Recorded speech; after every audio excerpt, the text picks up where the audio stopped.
Hello guys, in this video I'm going to talk about which EV to buy. So I found the 10 most popular EVs in this affordable price range, right? That I'm going to compare, and I've actually excluded Tesla Model X and S because they are too expensive. So I'm going to compare these cars, different features, and then it will be up to you to decide which car is the best for you. So let's start. I have 10 cars I found. And these 10 cars are the BMW i3, Hyundai Ioniq, Kia Soul EV, Nissan NV200, the regular one, and also the Evalia, Nissan Leaf, the new one, Opel Ampera-e or Chevrolet Bolt EV, Renault Zoe, Tesla Model 3, and Volkswagen Golf. So for all these cars I mentioned, it is the biggest, I mean, the newest one with the biggest battery pack that we will test. So I mentioned, various attributes I will talk about, and the first and probably most important attribute is range.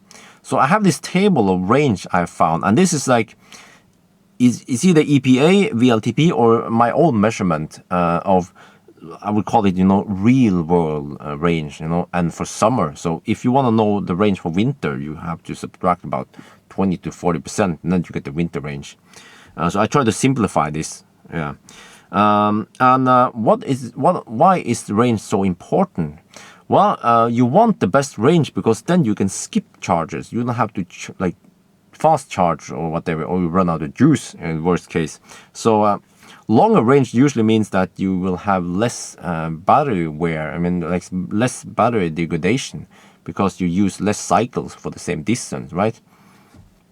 So yes, it's and also another nice thing is that you will also save money, because if you have to DC fast charge during the day, then in many places you have to pay for that extra juice compared to if you use it at home. And that also means that you don't have to sit and wait for charging. So that is also a big deal for some people. The next feature I will talk about is horsepower. So you see this table that Model 3 has just outstanding performance compared to the other cars. The other cars, they're also fast, and you see the higher end there with Bolt or whatever, Leaf, and they're also pretty fast, especially when compared to fossil cars. And then EGolf Ioniq is like okay, still okay speed, but then in the bottom there, those cars like Soul EV, NV200, and Zoe is like a little underpowered. So it depends what kind of driving style you have, I guess. The next feature or spec or whatever you call it is price. Price is very important. Maybe the second most or the most important feature for some of these for you guys. So I try to spec these cars in a typical spec that most people will get, which is fairly high spec, but not necessarily all the equipment. And this is the prices in NOK, which is in Norwegian krone. And you see that most cars, they fall in the same price, and then there are some cars like the i3 and EGolf, they are more expensive than the other ones. So they kind of stand out. And then also you have Ampera-e Bolt and the Model 3, which is even more expensive. Alright, so next feature is DC fast charging speed. So you see that I use this average speed on a typical charging session, usually between like 10, 70, 80%. Not peak, because Model 3 and Ioniq, they have a higher peak than this. And we don't know yet, Soul EV is supposed to support higher, but I haven't seen it go that much higher. That might have something to do with the CHAdeMO protocol. So I will not go in too much detail about it, but the Soul might be higher than what I have in my table here. One thing I should mention is that Leaf and EGolf, they don't have active battery cooling. Well, that means that if you fast charge these cars many times in the same day, they will throttle the fast charging speed. So as long as the trip is not too long, let's say like 300, 400 kilometers, then these cars will do it okay. But if you want to hammer like 1,000 kilometers in one day, then these two cars are not the best for it. It will be pretty slow in the end. You also see that Zoe has no DC fast charging support. So yeah, they don't have it yet. They might get it in the future version. That's what I heard. So the DC fast charging speed here is important when you're going on a long trip, because usually, you know, you drive 200-300 kilometers, 400 kilometers, and then you have to stop because the battery is almost out, and then you have to fast charge it as fast as you can. That's the best while you're taking a lunch break or whatever, you know, and then you can continue. So the faster the better in general. Next feature is AC charging speed. So the AC is not fast charging, at least for most cars, except for Zoe, because the Zoe, that's the fast charging option for Zoe. The difference between DC and AC, well, I'm gonna keep this video simple, so I will leave out some details. Otherwise, this video will be too long. But in general, the AC is like slower charging, and it matters if you have to stop, let's say for a longer stop. The DC fast charging I mentioned just now was, you know, those charging stops are usually 15 minutes to half an hour, whereas AC charging is like 1 hour to 8 hours. Yeah, and then it kind of matters, you know, overnight or over a long lunch, how fast you can gain juice. Yeah. Yeah. So, but yeah. Okay. So you see that the i3 and Model 3, they also support higher speed than the other ones, but that is only if you have 400 volt available. If your country or in that place doesn't have it, then it doesn't matter for you. Okay. Next feature is heat pump. So you know, there are two ways for the car to heat up. I mean, EVs, they can either use this, well, it's actually air conditioning, AC, for heating up, or they can use this resistive heater, PTC heater. But the AC, if you use the AC for heating, it will be about 3-4 times more efficient than using a PTC heater. So in cold countries like Norway, it actually matters. Yeah. Because you want to save energy when it's really cold. So if it's not too warm, I mean, if it's not too cold over there where you live, or not too long that it's cold, then you don't have to care too much about this feature. But you see that Ampera-e, Bolt EV, and Model 3, they actually don't have a heat pump. They only use PTC heater. But these two cars, they have pretty large batteries, so it doesn't matter too much for them because they have a big pool to eat from, I guess. And you also see that NV200 might struggle a bit because it's a van after all, so it has some high wind resistance, and yeah, it might struggle a bit even with the new battery pack. Right, next feature is number of seats. So not too much to say about this one. You see that Evalia is available with up to 7 seats. And you also see that i3 actually has only 4 seats. But all the other cars are 5 seats, and of course except for NV200, which the van version has only 2 seats. You cannot get it with 3 seats like Volkswagen Transport or something. It's not wide enough. Okay, next one is space for people. So, you know, I try to, like, this is like my own opinion about the space, right? I try to make one variable here to give and to explain, you know, leg room, headroom, and also for the people in front and the back. I try to like compress all these variables into one number, and NV200 Evalia, in my opinion, has the best space, but it's a van, yeah, and it can take 7 people plus cargo. So that one gets the best score. But you also see that Leaf and Model 3 and also Kia Soul EV, they get pretty good one.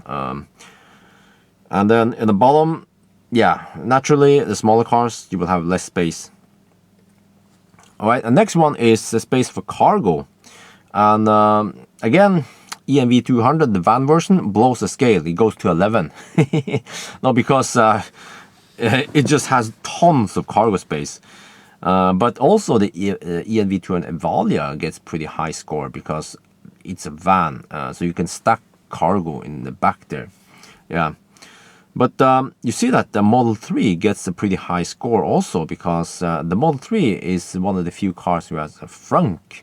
Only the i3 has a tiny frunk, but the i3's frunk is not waterproof, unlike Model 3 and also Model S and X. But yeah, we don't talk too much about them in this video.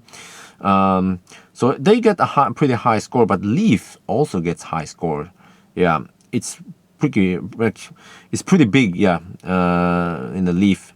And then naturally Zoe and i3 is small.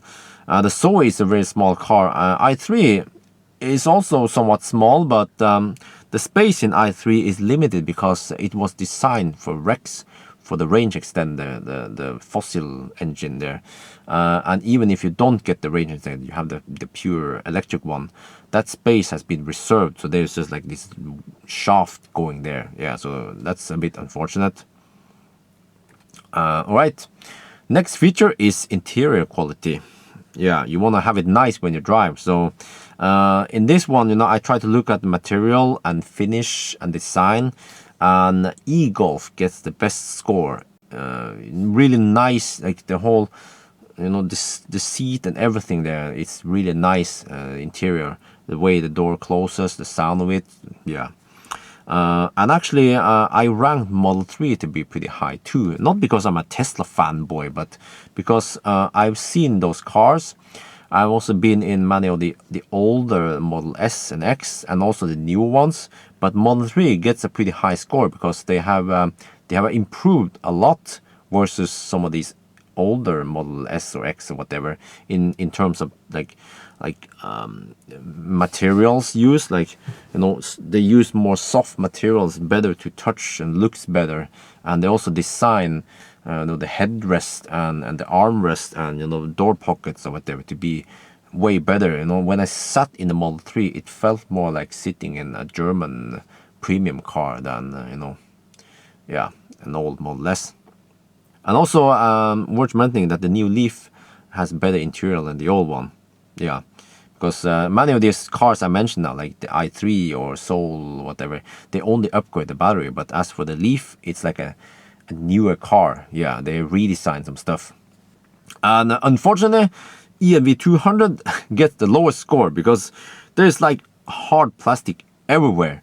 So if you consider you know, ENV200, you haven't tried ENV200, but you have experience with Leaf, then don't expect Leaf quality in the ENV200. Right, next feature is soundproofing. That is also important, but you want to have it, you know, nice and quiet in the car. And I consider the road noise and the wind noise. So road noise is, you know, the noise coming from the wheels. And again, EGolf and Leaf, they get 10. They get the best score. But you know what? This is based on what I have experienced in Norway or various places, but mainly in Norway. And it might not matter for you if you live in a country where you have pretty good smooth asphalt, like Netherlands or Denmark. So again, you have to figure out this based on your own needs and where you live. But you see that the other cars are also pretty good. i3, I ranked it a little bit low because it has frameless windows. But Model 3 has also frameless windows. Those two cars have frameless windows. And that gives you slightly worse wind noise. But on the other hand, I feel like the Model 3, they've done something. Maybe it's because the i3, you know, they try to make it very sustainable. They use, like, you know, these recycled materials or whatever, and try to keep the weight down. So I don't know, but I got the impression that the i3 was somewhat noisy compared to some of the other cars. But of course, it's not the worst, because the worst is ENV200. It is so noisy in there. I don't know what the heck. Both the wind noise and just road noise. So it seems like Nissan, they didn't bother making ENV200 too nice to drive. It just has lots of space. Yeah. All right. Next feature is app support. So with the app, you can do various things, like you can preheat the car. I mean, you can start Okay, I have to explain that. Preheating means that you can start the heater remotely from basically from the other side of the world even. Or you can check charging status, or you even unlock the car or honk it, or some of these apps can even allow you to drive without keyless driving like the Tesla can. Or you can see where it is. So it's very nice to have these features. But not all of these work the same way. But most of them, you have an app. Some of these will, I think, you have to log into a website, and then you can do stuff there, and then that server will communicate with the car. So you normally don't communicate directly with the car, because then you have to be close to the car. And Model 3 is the most responsive one. Those other apps I've tried are kind of slow or sluggish, or it takes long to update like your values or whatever, update temperature, or when you want to preheat, it takes a while. So yeah, but on the other hand, it could also mean that because Model 3 is more responsive, you will also have more vampire drain. That means that the car loses more like battery just sitting there doing nothing. Yeah, so that's a different story. But you see that Ioniq and Kia Soul EV, they don't have app support. Now the car has space for SIM card, and in Korea it has app support, but for some reason they don't have it in Europe. So I heard rumors that they will implement it in Europe, so that's gonna be about time. All right, next feature is ACC and lane assist. So ACC stands for adaptive cruise control, or whatever the people want to call it, but it's, yeah, you know what it means. So again, most of the modern cars have it, but you see that there are still some cars that don't have it. ACC is very nice for if you have to drive in congestion, like or in traffic where there's like people driving in uneven speeds up and down all the time. Then ACC is just so nice to have. And you see that it's a bit weird, because most cars which has ACC will also have a lane assist, but Ampera-e Bolt has no ACC, but it has lane assist. Now I should explain that this lane assist feature is not autopilot for most of the cars. It's just like a feature where it will help you stay in the lane, but in some of these cars, if you just let go, then it might just swear off the lane. And also most of these features, in most cars, you have to hold the steering wheel almost constantly, or like very often. If you let go, after just 5-10 seconds, it will bug you. And if you don't do anything, then it will start, disable or do whatever. But actually, the best one is Model 3 when it comes to lane assist. It's autopilot, pretty much. It's just outstanding comparison to the other cars. It works way better. It will get updates over the air, and also you can usually let go of the steering wheel for 1 to 3 minutes before you have to, like, and it will bug you, and then you have to kind of check in and give it a nudge, and then you can just let go again. So that is very nice. The second best is actually Nissan Leaf's, the new Leaf's Pro Pilot feature. That one will, in some extent, work almost as good as Tesla's autopilot. But the problem with Leaf is that it will bug you way too often. So you can't let go of the wheel for more than like 5-10 seconds, and then it will bug you. All right. Next feature is Vehicletogrid. So what is this feature? Well, it is a feature where the car can put energy. The car can output energy. Normally, you just charge a car and you drive it. But here, you can use the car as stationary battery. So the point of that is that you can make money of your car by using your battery for either, if you have solar, the solar panels can charge your car, instead of that the solar will just, instead of, when you produce energy, right, you have to sell it cheap, maybe. It depends again on your country. Maybe you get some subsidized subsidy from I don't know. But in general, you want to keep that juice for yourself. That sounds weird, but yeah. So you can use your car for that, and then you can discharge it and use it for heating your car, heating the home or whatever, watch TV. But also it can be used for emergency power. So I heard that in Japan, Nissan, people who own Nissan, they use it as like emergency power during tsunami. Yeah. And you see that there are not too many cars that supports vehicle-to-grid. Only the Nissan, the NV200, the Leaf. The Nissan uses the CHAdeMO plug. Kia Soul also uses the CHAdeMO plug, but at least Nissan, they were the only ones who bothered making vehicle-to-grid, because CHAdeMO is bi-directional, meaning that the energy can flow both ways, the protocol. But a CCS that most of the other cars here use is not bi-directional yet, but the standard will make it bi-directional later. So that's what I understand, that nowadays these existing CCS cars cannot put energy back to the grid or back to your house. And Nissan actually gives you warranty for using vehicle-to-grid, because by using the car for vehicle-to-grid, you will add some extra wear to the battery. But I think they figured out that it's not too much, because there is actually a limitation of how much power you can output. It's 10 kilowatt. I think it was 10 kilowatt, which is not much at all. When you accelerate, you normally use you pull maybe like 50 kilowatt or even 100 kilowatt in peak. So that was the features I've listed, and I guess it's just for you to kind of sit down and figure out which feature is important for you, and then you can try to figure out which car is best for you based on all these parameters. But as an example, I will give my ranking, right? So, but this is not the only solution for you. It's just an example based on me.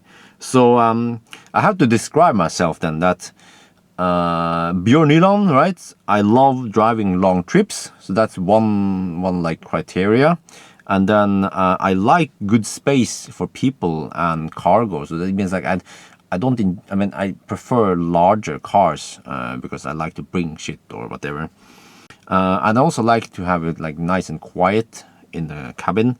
And I like power, yeah.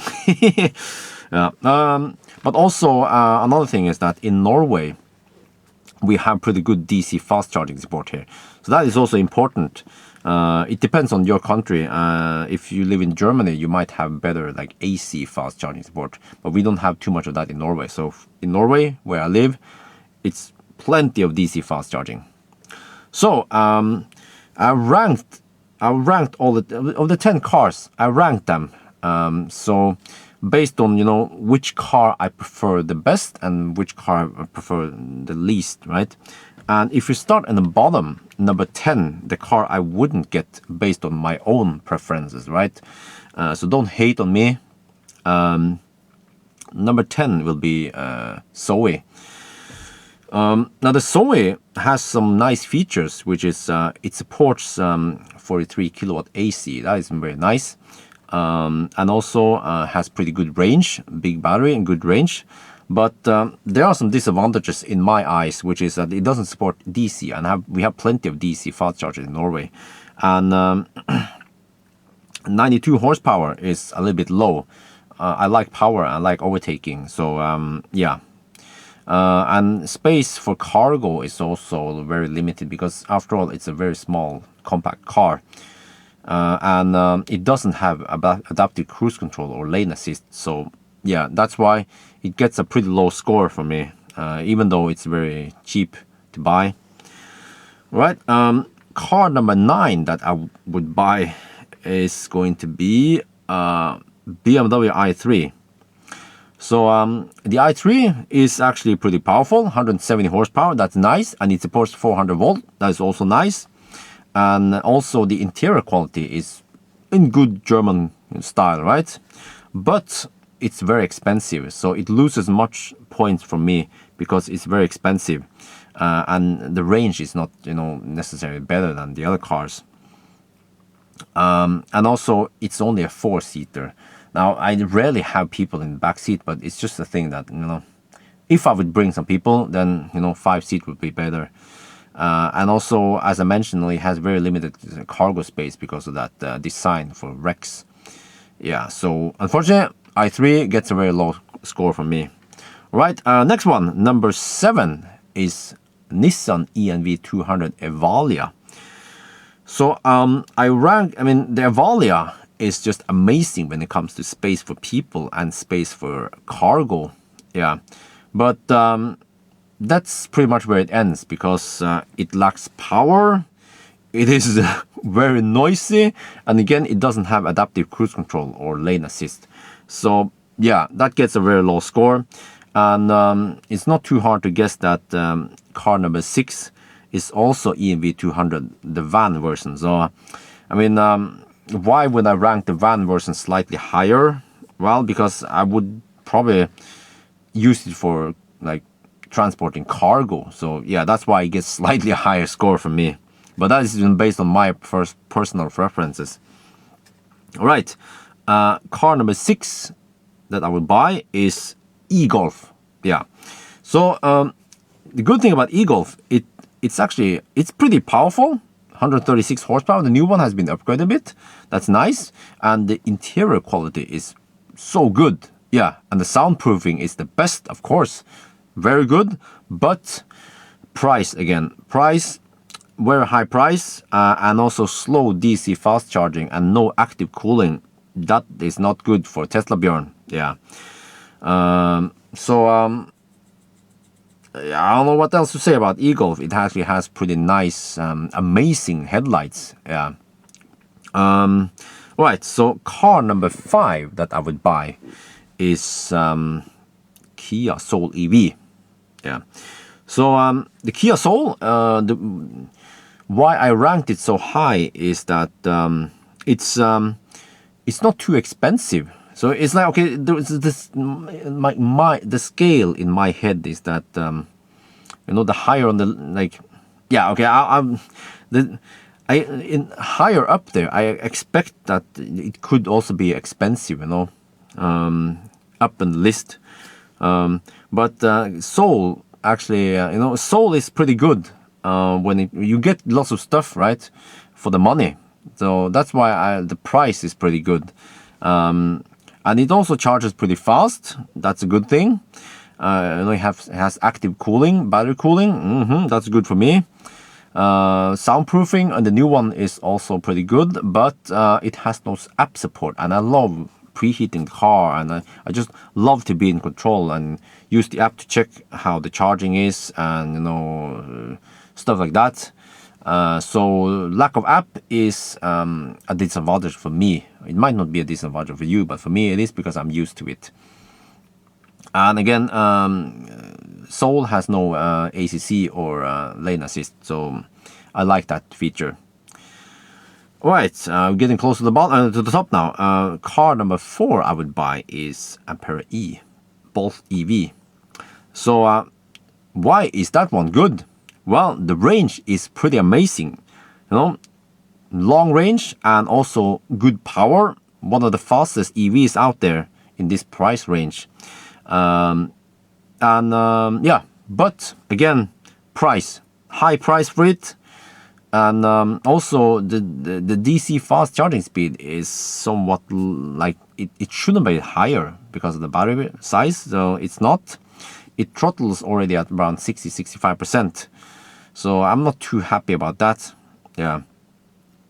And also the weird feature is that it has this lane assist, but it doesn't have adaptive cruise control.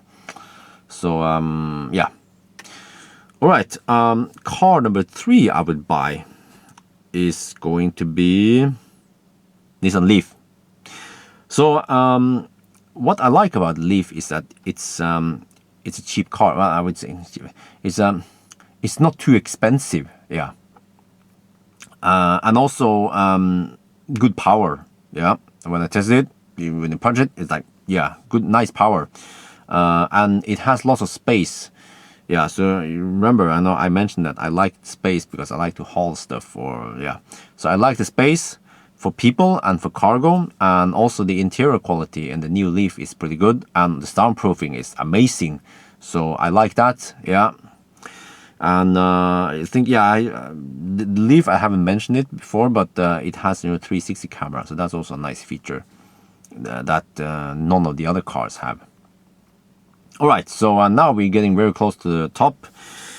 So we only have 2 cars left. Yeah, so the car number 2 that I would buy, right, is Hyundai Ioniq. So what is good about Ioniq again is the price. It's cheap, like, it's a very cheap car compared to some of these other cars in the high ranked here, and it charges very fast. According to the manufacturer, it's supposed to support 100 kilowatt, and we have seen 70. Well, some people have even measured it to 80 kilowatt. And eventually we will get faster chargers out there. But not only that, but already at those 50 kilowatt DC fast charger, the existing ones, the Ioniq charges fast also. It's not only a matter of like the peak power, it's also a matter of how fast it can charge throughout the whole charging session. And you get lots for the money. Good interior quality and good soundproofing, not the best of course, but there's also some downsides, which is that the range of 250 is not the best in this. I mean, the higher up in the list, my list is not it's not too logical, The higher up in the list, I also expect better performance on everything. So Ioniq, okay, 250 kilometers of range is pretty good, but not good enough. Yeah, and also a big downside is that Ioniq does not have app support. Again, I'm so used to app, so I like having control. So yes, so that means that the car I would buy would be a Model 3. So why would I buy a Model 3? It has the longest range of all of these cars, and also the most power, stuff that I want, right? And it charges fast. That is also very good because I like to drive long distances. And also fast AC charging for when I plug in overnight or for a couple of hours.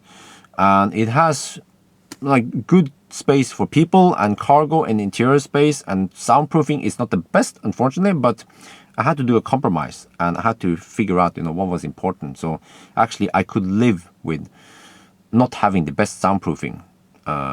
Yeah, but again, well, it's not clear here, but the adaptive cruise control and lane assist is in its own class.